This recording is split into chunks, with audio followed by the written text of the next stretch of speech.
Hello students, welcome to the new video of DK Goyal full book solution series. So students, आज की video में हम करने वाले हैं क्वेश्चन नंबर 23। इससे पहले कि पिछले क्वेश्चन में पिछली वीडियो में करा चुका हूं।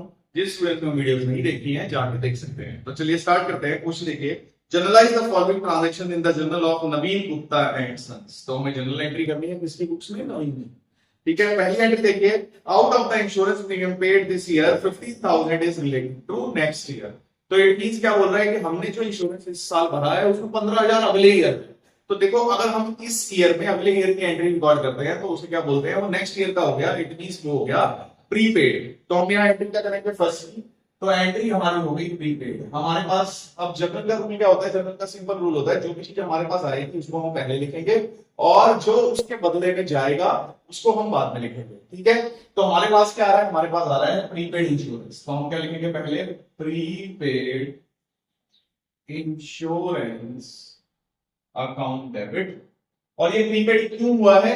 इंश्योरेंस की वजह से प्रीपेड हुआ है, पैसा नहीं हमने दिया है, ये इंश्योरेंस की वजह से हुआ है। तो दूसरी तरफ आएगा इंश्योरेंस। जो हमारा इंश्योरेंस है वो प्रीपेड में चला गया। ठीक है, क्योंकि पैसा तो हम पहले ही दे चुके। कितना था इसका आंसर? इसका आंसर था 50,000।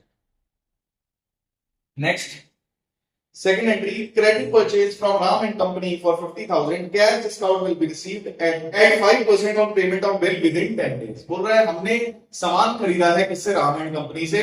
अगर 10 दिन के अंदर अंदर पैसा दे दिया तो 5% डिस्काउंट मिलेगा। तो क्या हमने आज कोई पैसा दिया है? हमने आज कोई पैसा नहीं चुकाया। इट मींस आज सिर्फ एंट्री होगी परचेज की। तो परचेज हमेशा डेबिट में आता है, ये सिंपल रूल है। एंट्री बनेगी परचेज अकाउंट डेबिट। किससे परचेज किया है? टू, उसका नाम लिखेंगे। परचेज किया है राम एंड कंपनी, तो आएगा राम एंड कंपनी।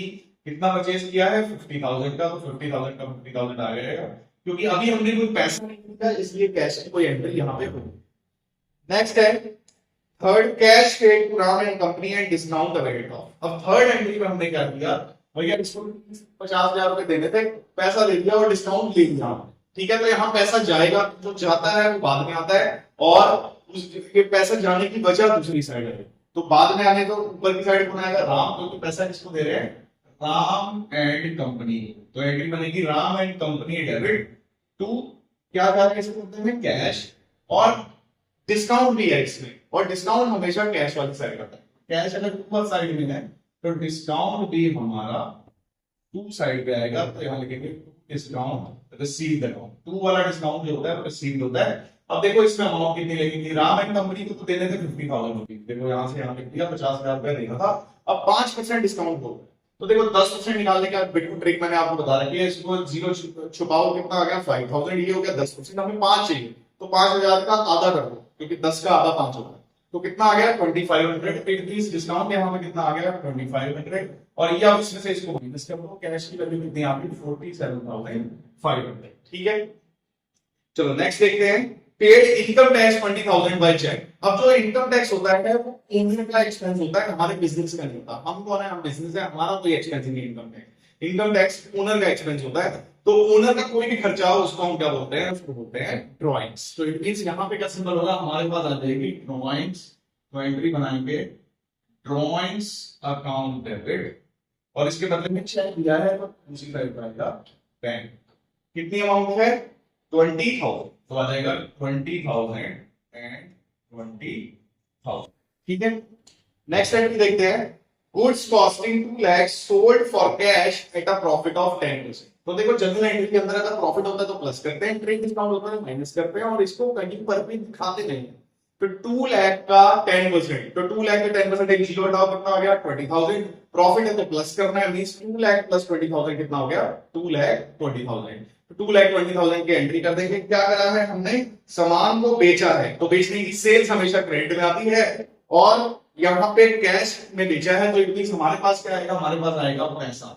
तो हम क्या लिखेंगे? कैश आ रहा है, और ये पैसा क्यों आ रहा है? क्योंकि हमने की है सेल्स। अमाउंट हमने पहले कैलकुलेट कर ली थी, कितनी आई थी?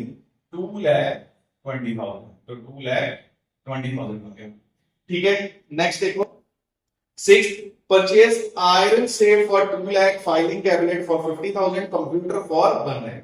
अब देखो ये बहुत सारे एसेट्स हैं, और ये सारे एसेट्स ऐसे हैं जो हमारे ऑफिस के अंदर पड़े रहते हैं। तो ठीक है, तो इनको क्या बोल सकते हैं, इनको हम बोल सकते हैं ऑफिस इक्विपमेंट। ठीक है, अलग अलग नाम लिखने से अच्छा हम इसको क्या लिखेंगे, ऑफिस इक्विपमेंट। और इसके बदले में हमारे पास ऑफिस इक्विपमेंट आ रहा है, जा क्या रहा है पैसा, तो जो आ रहा है वो हमको पहले लिखना है। एम्प्टी सेंट्री क्या बनाएंगे, ऑफिस इक्विपमेंट आ रहा है तो लिखेंगे ऑफिस इक्विपमेंट अकाउंट डेबिट, ये हमारे पास आ रहा है। और जा क्या रहा है इसके बदले में पैसा, उन सबको प्लस कर लेंगे। पहली वैल्यू कितनी थी हमारी, आयरन से 2 लाख की, फायदे कैबिनेट 50,000 की 250 हो गया, और उसके बाद कंप्यूटर था 1 लाख का, टोटल हो गया कितना 3,50,000। तो कितना आ जाएगा 3,50,000 और 3,50,000।